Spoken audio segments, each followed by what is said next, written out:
Hey, my name is Paul Alexander, and I'm the executive pastor at Sun Valley Community Church, a large multi-site church in the Phoenix metro area, and I'm a member of the Unstuck Group, a consulting firm that helps churches all across the country get unstuck. And I have the pleasure of being here with Tony Morgan, who's the founder and chief strategic officer at the Unstuck Group. Thanks for joining us, Tony. Hey, Paul, it's good to be with you. And it's really odd for me to be on the receiving end of an interview, so we'll see how I do. Yeah, usually you're the one asking the questions, right? It's more comfortable that way, Paul. Hey, one of the things we've identified as we work with churches around the country is we're starting to see some common threads with churches that are getting stuck. One of those common threads is the area of communications. Why do you think that hits that top 5 list, Tony? Well, it's interesting. Every church, without exception, that I've walked through a strategic planning process with, we talk about the things that are working in the church and the things that need to be improved, that may be broken, or they're just at the very least, not firing on all cylinders. And communications always ends up in that second list. Churches always feel like they need help in this area. And I know we're going to talk in a little bit about whether that's internal, external, whatever the case is. Communications lands at the top of the list. And the best I understand the challenge that churches are facing is, in reality, it could be purely communication systems and strategies. But most oftentimes, there's a deeper underlying issue that's causing communications to be a challenge. And frankly, in most instances, it's because the church has not clarified why do we exist, what's our mission, where are we going in the future, what's our vision, and how are we going to get there? What's the strategy for seeing that mission and vision accomplished?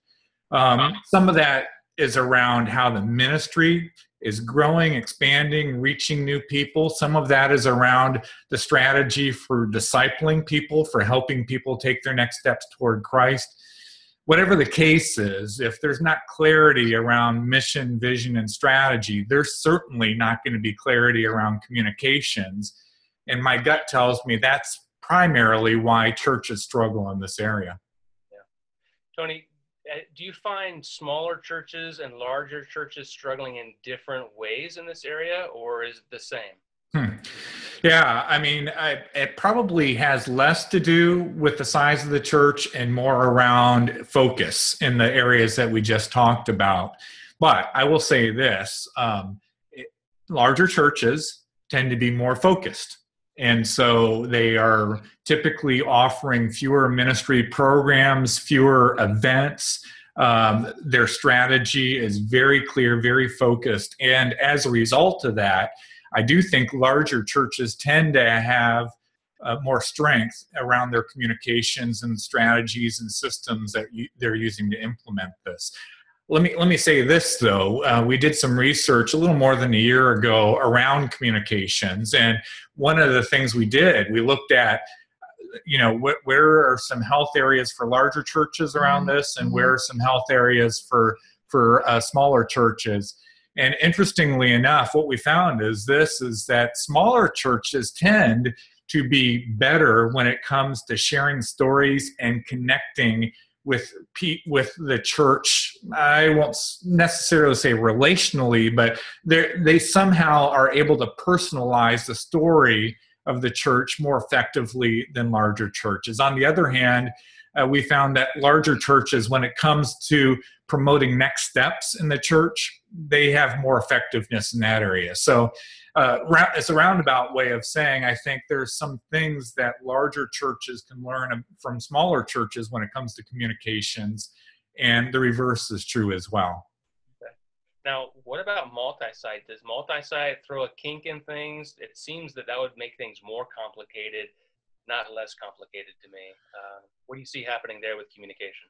Well, Paul, based on your experience, I'm probably going to repeat the question to you in a moment, but I know based on your experience that you see this playing out where every system of the church is challenged as you go to multiple locations. And not necessarily the second location, but certainly when you start down the road of a third, fourth, or fifth location, every system that you have as a church is going to be stretched, and no more so than in this case of communications. If the communications systems aren't established, if they're not solid, and then more importantly, if the broader strategy of what's going to get communicated and how is it going to get communicated, if that's not clear, that issue is going to be exasperated when it comes to multi-site. And so, and you know, in multi-site, one of the key tensions that we wrestle with is what needs to be communicated as a church, one church in multiple locations, and what needs to be communicated at each location. And there's going to be some consistency in all locations, but there are going to be some unique distinctives that need to be communicated at each location separately. And because of that, there's constantly going to be a tension of what the campus priorities versus the church-wide priorities. But let me ask you, Paul, where you know, communications, has it gotten easier for you as a multi-site church? No. I mean, simply put, no. The more campuses we add, the more complicated it is, the harder we have to work to be clear. It's easy to drift towards complexity, and everybody running at their own pace and dealing with the own issues in their own community, no matter where that campus is at. And it takes more work for us to be on the same page and be clear.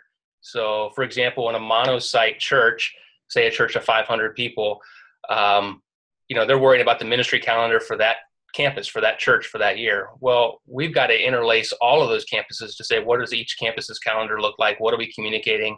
How are we communicating it effectively in a way that people are going to receive it and not be spammed to death by email or something? And then how do we communicate the overarching, which you were talking about? What do we communicate as a church, not just as a campus? And so it doesn't get easier. Well, it certainly does. And you know, the key with multi-site is every system has to be replicated in every location. And so if you can't do it in one location yet, if you don't have health in one location, then certainly you're not going to be able to take that system out to new locations. And you know, one area for smaller churches that are kind of growing into and thinking long-term about multi-site is to look at first, can you replicate in one location first before you talk about replicating in multiple locations? And by that, what I mean is this. If you can create systems to support multiple ministries and multiple services in one location, that will begin to set you up for when you're in multiple locations. And so a specific example, you and I have an opportunity through our health assessments periodically to go visit churches. And I'm always curious to hear how they communicate next steps out of a weekend service. And when a church starts talking about a person that you need to go to see about a next step, go talk to Joe about connecting in groups, or Sue about connecting in a volunteer serving opportunity, and it gives personal email addresses and things like that. You have a person, but you don't have a system. And so systems are, you don't need specific individuals' names by them. Anybody, whether they're new to your church or not, and whether they know Joe or Sue or not, can easily take a next step. And so the first thing is, can we replicate what we do in one location across multiple ministries and multiple services? And if we get a win there, then we can begin to think about, let's go to that next location. Yeah. It's interesting that you say that, Tony. I've been at a church where they say, hey, go see Sue after the service, to use that example. And as an outsider, as a guest for the first time, I immediately think, who's Sue? Yeah. What does she look like? Where's she wearing? You know, what's she wearing? Does she have a name tag? Where's she going to be at? And that language is so important. And how churches choose to communicate is important, not just for next steps, but for integrating new people into the church, because culture is framed by language that we choose to use. You know, words build worlds. So it's interesting you bring up that example, because I've seen churches do that. Yeah, that's true. Yeah. Hey, you said something earlier. You alluded to this idea of internal and external communication. I want to come back to that. When you see churches struggle with communication, is it more external, like the marketing, the voice going outside of the church, or is it more internal, trying to communicate to people who are already here? Yeah. Well, it's important to know that note that there are different sets of customers for different types of communications, and initially understanding ultimately, I think, who is our primary customer, who is it that we're trying to reach. We need to know who that person is. We need to know the primary focus of everything that we do as a church. And, going back to just this recent conversation we had about Sue and the person new to the church having no idea who she might be, that's an indication really that the church is thinking about inside customers and not outside customers, the people that they're trying to reach. And so when it comes to external communications, the churches that are doing this well have a clear understanding of who is it that we're trying to ultimately reach. But I will say I see churches struggling with those internal communications as well, Paul. And that has more to do with that clarity about our overall strategy.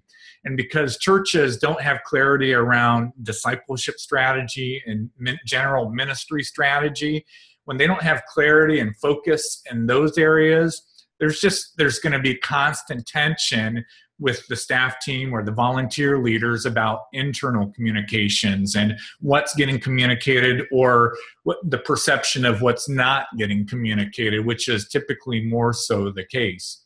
And so the key here is just to make sure we have alignment across the church, that everybody understands what are the big wins, what are we trying to accomplish.